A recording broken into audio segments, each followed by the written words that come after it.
Timely death of Manchester boxer Najib Daho in his native Morocco earlier this year both shocked and saddened British boxing.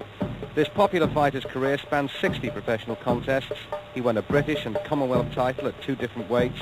But moreover, he won the hearts of his many supporters with charismatic style and courageous performances. This is our tribute to Najib Daho, the Casbah Kid. Well, Najib Daho, one of the most exciting fighters you could wish to see, and Jim Watt and I covered him really for most of the 25 years, and we forget that he was around so long in the fight game, did it the hard way. Remember the night that he won the championship and everybody jumped in the ring after 1 round at the Free Trades Hall with Pat Codell, the day he was in the Granada studios and challenged for the World Championship. He went into the ring later to announce his retirement and got a standing ovation for, 10 minutes. And now that he's gone, well, it's a big loss to everybody. And Jim and I certainly have enjoyed watching him over the years. Great character, Jim. Yeah, a real true great character. I mean, the game is full of boxers these days, colonels of champions who haven't even served an apprenticeship. But Najib, he was quite the opposite. He did everything the hard way. He didn't duck or dodge anybody in the way to becoming a champion.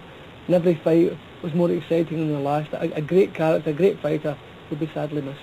Yeah, they loved him everywhere, particularly in the Manchester area. Well, here's a chance now to see Najib at his best.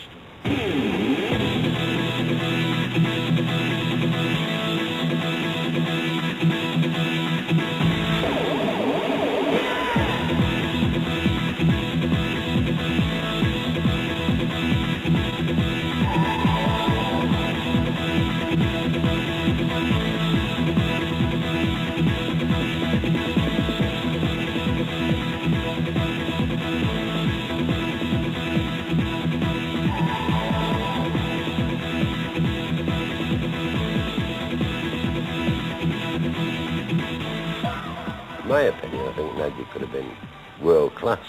He had all the qualities. He was quick, sharp-witted, good reflexes, a decent hitter, and he could hit you with either hand. And he had a very, very good jab. The only thing with him, of course, he used to lose his temper and go ragged, or go on the missing list and come back and have no coordination. But when he wanted to do it and he prepared, he could look really, really good. Najib Daho was a boxer of undisputed talent but of erratic performance. Brave and single-minded in the ring, enigmatic and distracted by the high life out of it.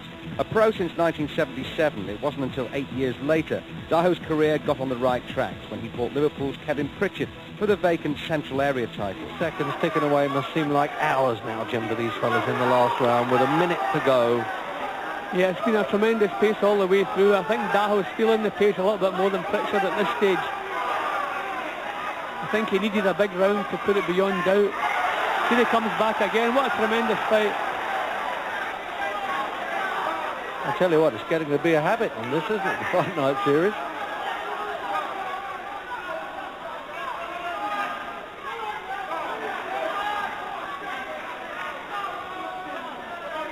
Half a minute. The winner now goes on to possible bit of glory there, and who knows, he could finish up with Pat Codell. He may have Pat Doherty of Croydon, another nomination for this 9 stone 4 pound championship. Now it's vacant, the British Championship, and it's two-handed to the finish. What a good contest. Now which way is it going? And it's Daho gets it.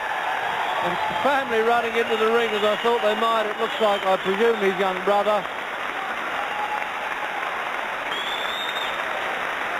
And you were right, Jim. He just took over so well in the last part. There's a marvellously, I'm nearly going to say neutral crowd. They're applauding like a good neutral crowd for the contest.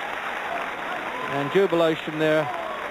What the lad they call the Casbah Kid, the chef from Manchester.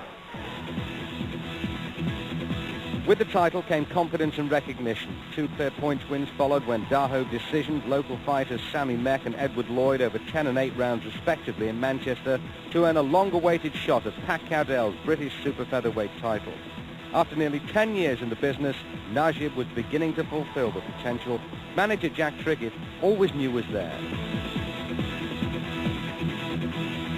I met him in the Free Trade Hall, watched him box in the Free Trade Hall about 3 years before I managed him. And I said to him then that he had great talent, but he had no stamina because he never trained. And about 3 years later, he came to me and asked me to manage him. And he was the only boxer I had, and he won the British title. And he never believed, really, I don't think, that he was going to win it, till maybe a couple of fights before. And then when he fought Pat Cowdell, he was ever so confident. He was really genuinely confident he was going to win.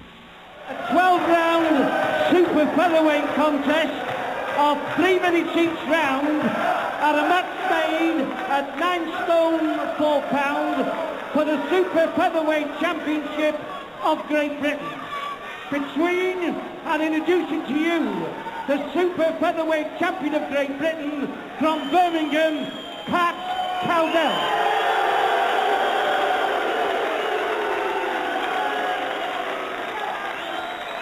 And in this corner, the challenger from Manchester, Najib Daho.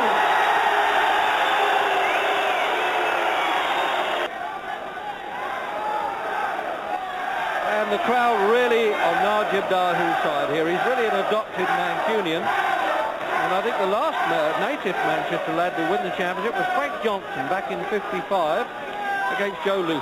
Oh, I remember it well. So then the opening round, scheduled, as the Master Ceremony said, for 12. Oh, what do you know about this? I don't believe this one. Cowdell on the deck with the first punch of the fight. Unbelievable. It happened with Azuma Nelson, but Daho's not known for it. This is unbelievable. The crowd rushing up against the ropes. And very much the underdog, although the more experienced Moroccan from Manchester. That's the first time that Cowdell has been up and down like a yo-yo in his whole career. It was one punch that did it in the World Championship. He came back and won the British, and now can he get through this round?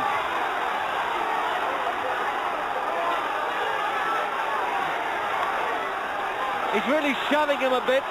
This is unbelievable because he's not really known as a great puncher. He's only stopped 7 opponents out of 48, Daho.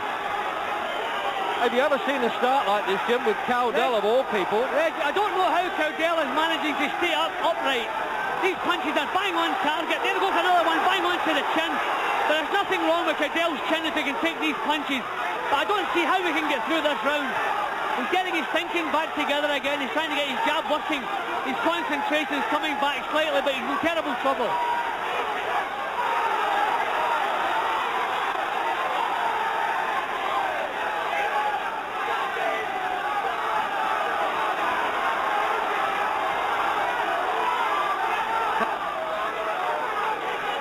Oh, the left hook again there. As I said, the crowd encroaching the ring a little bit. And not surprisingly, but I wonder if the old general can fight his way back. If he does, what a feat that will be. Charts of Daho, Daho.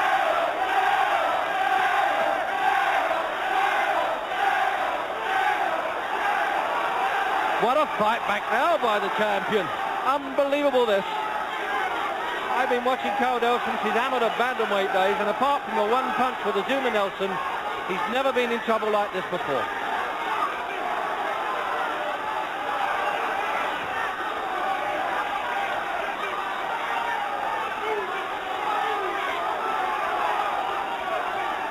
And it looks as though he's going to see the round out, Jim. Yeah, he's got himself back together again. Oh, there he goes.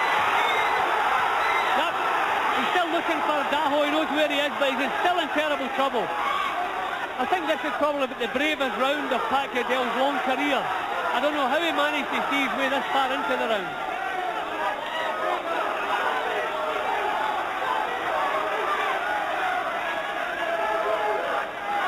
It must seem like eternity now to Cowdell. This is the longest 3 minutes he's ever been in.